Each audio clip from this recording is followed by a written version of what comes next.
Why do you think so few people seek to take advantage of longevity pooling?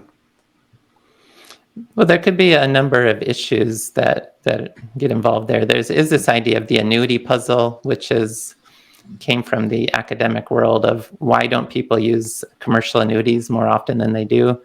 I mean, different factors. Part of it, just Social Security is an annuity. And like we were talking about at the beginning of the show, a traditional company pension is an annuity.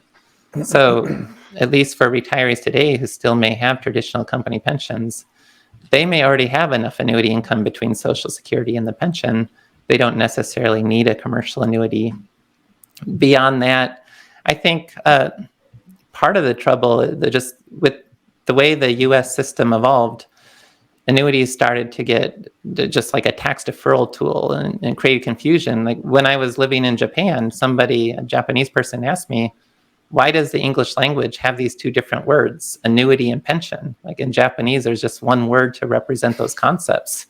And I had to think about that. And my only guess could be that because annuities kind of went down this path of being used as a tax deferral tool and not for the original concept was to provide a stream of contractually protected income, not necessarily over a lifetime, but just a contractually protected income stream.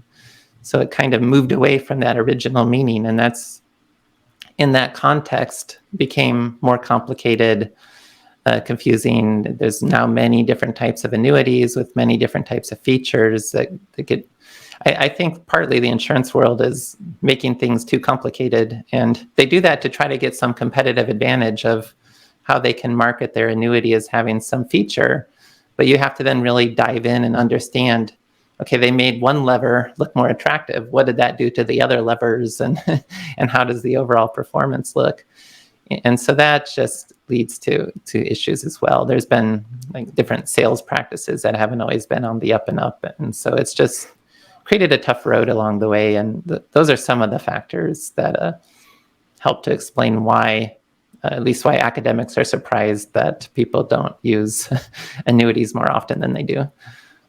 Well, one of the things that I always felt was that the people. So, how does somebody who does want to preserve optionality or does want to rely on risk premia to deliver a higher income and lifestyle and potential legacy, how do you get that and lock in with the traditional annuity? I guess that your answer there would be that a variable annuity addresses many of those preferences? It could at the psychological level, but the variable annuity is more of a behavioral concept, because a simple income annuity plus stocks is probably a more efficient way to do what a variable annuity can do.